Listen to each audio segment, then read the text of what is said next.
చిన్నడా ఏం చేస్తున్నావు నాన్న? బొమ్మలు గీస్తున్నావా? ఇవన్నీ ఎవరు గీస్తారు నాన్న? నువ్వే గీసి పెట్టావా? ఒక్కొక్క పేపర్ ఒక్కొక్కటి గీస్తున్నావా? భలే ఉన్నాయి నాన్న నీ డిజైనా.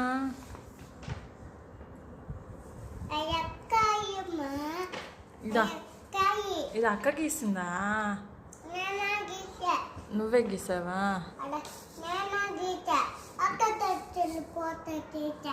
అవునా? ఒకసారి గీసి చూపి ఎలా గీస్తున్నావు?